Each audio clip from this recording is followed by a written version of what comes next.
Selamat hari Selasa saudara-saudara. Kita bertemu lagi di dalam PA Online GKA Immanuel Malang. Hari ini kita sudah sampai kepada Matius pasal yang ke-14 ayat 34 sampai 36. Yesus menyembuhkan orang-orang sakit di Genesaret. Setibanya di seberang, mereka mendarat di Genesaret. Ketika Yesus dikenal oleh orang-orang di tempat itu, mereka memberitahukannya ke seluruh daerah itu. Maka semua orang yang sakit dibawa kepadanya. Mereka memohon supaya diperkenankan menjamah jumbai jubahnya, dan semua orang yang menjamahnya menjadi sembuh. Berbahagia kita yang membaca firman Tuhan, menyimpan dalam hati dan melakukannya dalam hidup kita. Mari kita berdoa sebelum kita merenungkan firman Tuhan. Bapa yang di surga, terima kasih kami boleh bertemu kembali untuk belajar firman Tuhan. Berkatilah apa yang kami renungkan pada hari ini, dan kiranya Engkau yang menolong kami dengan kebenaran-Mu, supaya di dalam kebenaran itulah kami terus boleh hidup berjalan sesuai dengan kehendak-Mu. Terpujilah nama-Mu Tuhan. Demi Yesus Juru Selamat kami yang hidup, kami berdoa dan mengucap syukur. Amin. Saudara-saudara, bagian firman Tuhan yang kita baca hari ini sangat pendek ya, hanya 3 ayat 34 sampai 36 itu. Bagaimana Tuhan tiba di daerah yang bernama Genesaret. Nah, kalau kita membaca Genesaret, kita mengenal bahwa di tempat itulah Tuhan Yesus pernah datang ya, dan dia mengusir setan-setan dari seorang yang dirasuk setan yang sangat kuat itu, dan kemudian setan-setan itu minta dipindahkan ke babi-babi, dan kemudian babi-babi itu masuk ke jurang. Ya, itu dibahas di dalam Matius pasal yang ke-8. Itu dibahas di dalam Matius 8 ayat yang ke-28 sampai 34. Nah, diceritakan pada waktu itu, setelah dia menyembuhkan orang yang dirasuk setan itu, maka itu menimbulkan kegemparan di kota itu. Nah, tetapi Tuhan kemudian segera meninggalkan daerah itu, sebab pemilik babi-babi itu dan orang-orang di kota itu datang untuk menjumpai Yesus, dan kemudian mereka mendesak supaya Tuhan meninggalkan daerah itu ya. Rupanya ada orang yang tidak senang Tuhan di situ, karena kedatangannya itu membuat mereka kehilangan babi-babi itu ya, yang 2000 ekor babi yang kemudian masuk ke jurang karena setan yang diusir itu masuk ke dalam babi-babi itu. Tetapi orang yang sembuh itu, saudara-saudara, dari setan itu kemudian diceritakan memberitakan Injil kepada orang-orang di Genesaret ini. Nah, saudara-saudara sekalian, kali ini Tuhan kembali ke tempat itu. Nah, kalau kita membaca pada bagian yang lain yang ditulis dalam kitab Markus pasal 6 ayat 53 sampai 56, kita melihat ceritanya itu lebih ramai sedikit gitu ya. Dikatakan begini, setibanya di Genesaret itu, mereka keluar dari perahu dan orang-orang segera mengenal Yesus. Maka berlari-larilah mereka ke seluruh daerah itu dan mulai mengusung orang sakit di atas tilamnya kepada Yesus di mana saja kabarnya ia berada. Kemanapun ia pergi, ke desa-desa, ke kota-kota atau ke kampung-kampung, orang meletakkan orang-orang sakit di pasar dan memohon kepadanya supaya mereka diperkenankan hanya menjamah jumbai jubahnya saja. Dan semua orang yang menjamahnya menjadi sembuh. Nah, saudara-saudara sekalian, jadi rupanya di Genesaret ini Tuhan Yesus cukup lama begitu, karena dikatakan dia mengunjungi beberapa tempat di daerah itu ya. Dan orang-orang ketika Tuhan Yesus datang mengenali gitu ya, mengenali. Kenapa kok bisa kenal? Ya karena peristiwa yang pernah dia lakukan pada waktu yang lalu ketika dia mengusir setan dari orang yang sangat kuat. Ketika dirasuk setan itu yang katanya bisa mematahkan belenggu-belenggu dari besi itu ya. dan tidak ada orang yang bisa menangkapnya. Tetapi kemudian ketika Tuhan Yesus datang, orang itu berlutut dan mereka berkata, "Hai anak Allah, apa urusanmu dengan aku?" gitu. Lalu Tuhan mengusir setan dari orang itu. Nah, saudara-saudara sekalian, dari cerita yang pendek ini apa yang kita boleh pelajari? Ya. Yang pertama, kita melihat bahwa orang-orang di Genesaret itu mengenal Tuhan Yesus. Sebab ada seorang yang dulunya dikuasai oleh setan. Ketika ia disembuhkan oleh Tuhan Yesus, ia kemudian memberitakan Injil, menceritakan bagaimana Tuhan mengubah hidupnya. Dan dari kesaksian itulah orang-orang itu lalu mengenal Yesus Kristus sebagai juru selamat yang menyembuhkan orang itu. Nah, saudara-saudara sekalian, dari sini kita mengerti betapa kita sebagai orang-orang yang juga diselamatkan dari dosa, kitalah orang-orang yang mesti menyaksikan Tuhan Yesus Kristus yang mengubah hidup saya. Hidup yang dahulu dikuasai oleh dosa, dikuasai oleh setan-setan.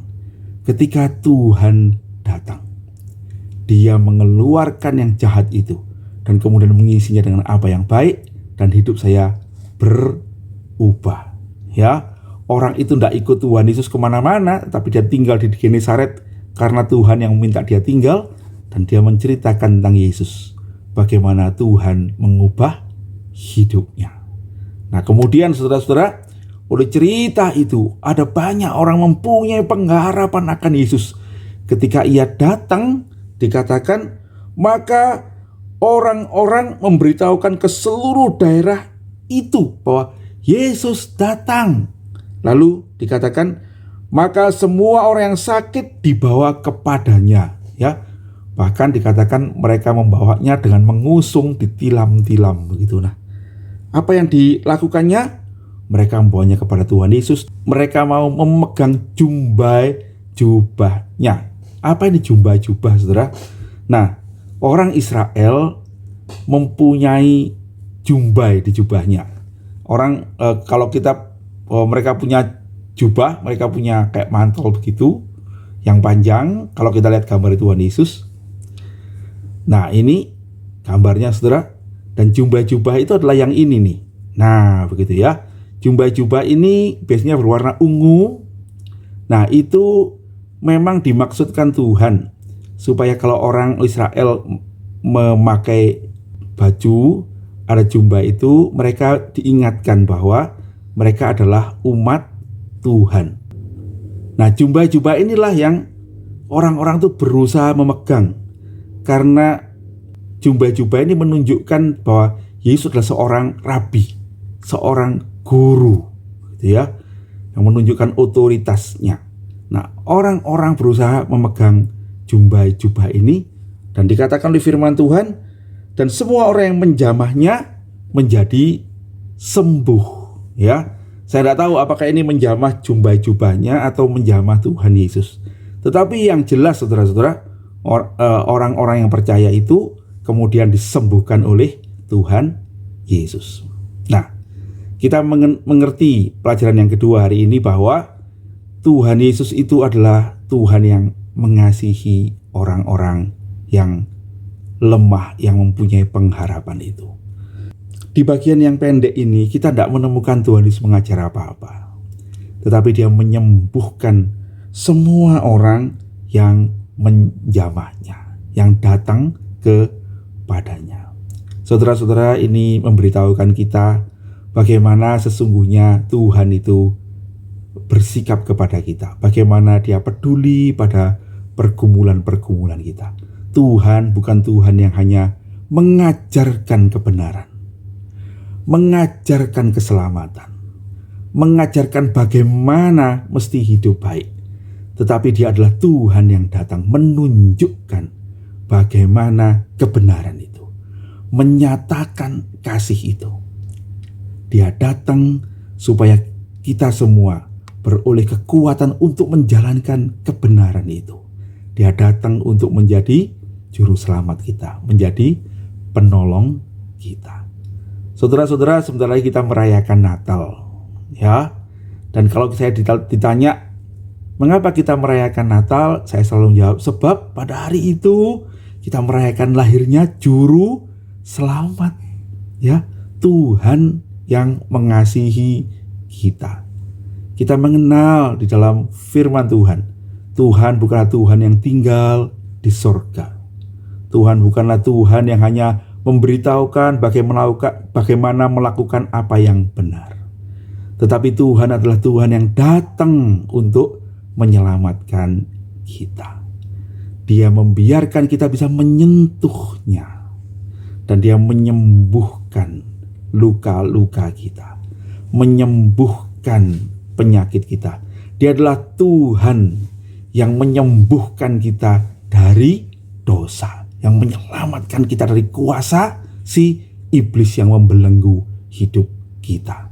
Saudara-saudara sekalian, kita bersyukur kepada Tuhan, karena Dia adalah Tuhan yang mengaruniakan keselamatan kepada kita. Nah, karena itu saya berharap saudara-saudara ini juga menolong kita untuk semakin percaya kepada Tuhan. Apapun pergumulanmu, apapun kesukaranmu, Tuhan mengasihimu. Sekalipun kita ini adalah orang yang berdosa dan mungkin melakukan banyak kesalahan, Tuhan datang untuk menyelamatkanmu. Yang penting adalah ketika kita mendengarkan firman Tuhan, ketika kita tahu Yesus datang, apakah kita datang kepadanya? Apakah kita datang kepadanya dan membawa pergumulan kita, masalah kita kepadanya? Tuhan akan menolong kita. Ya, saudara-saudara sekalian, bagian firman Tuhan ini juga memberitahukan kepada kita bagaimana ada banyak orang itu datang kepada Tuhan Yesus. Satu sisi saya bersyukur, ya, karena berarti Tuhan dinanti-nantikan. Tetapi saudara-saudara, bagian ini juga menjadi introspeksi buat kita sekalian, bukan?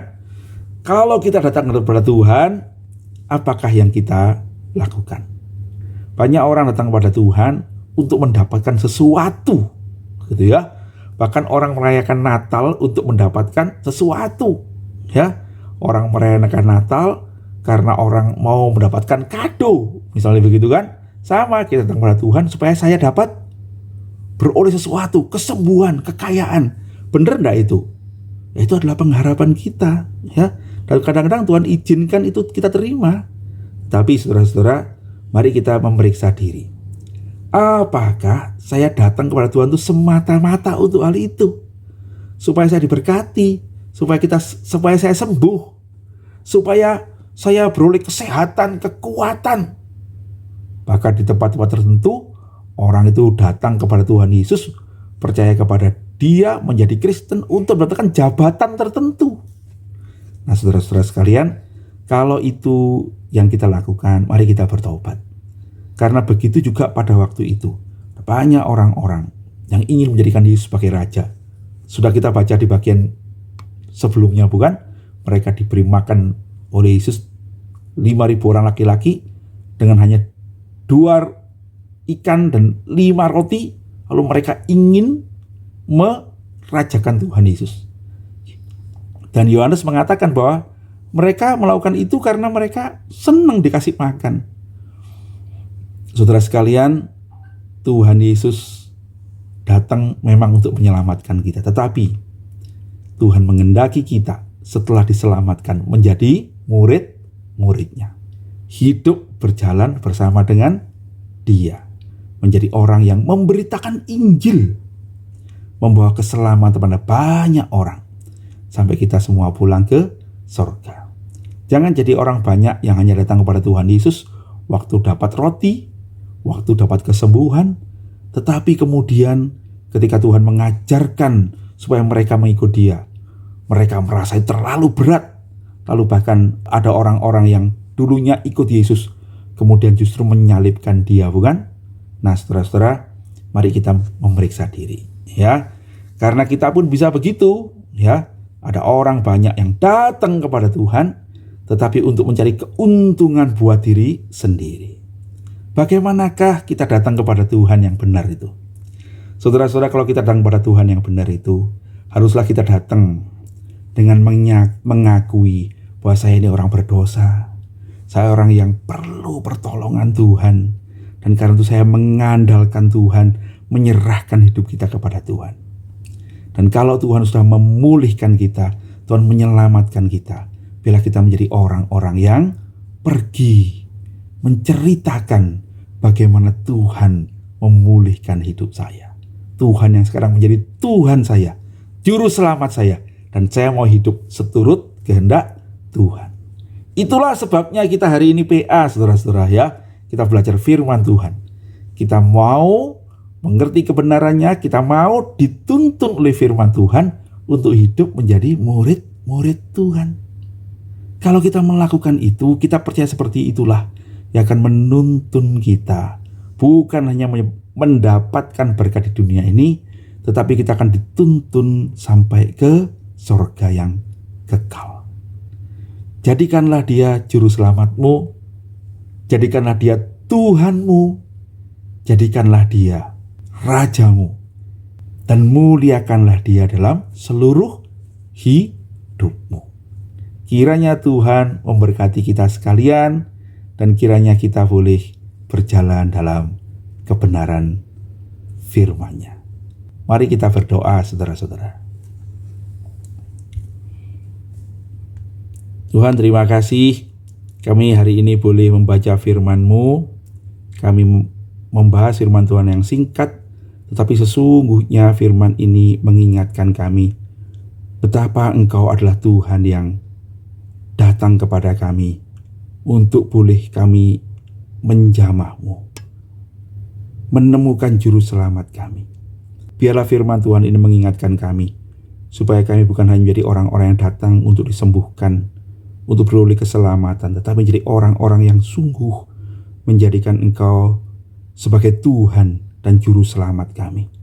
Supaya kami hidup dituntun oleh firman-Mu, hidup menjadi saksi-Mu, menceritakan kebaikan-Mu pada banyak orang.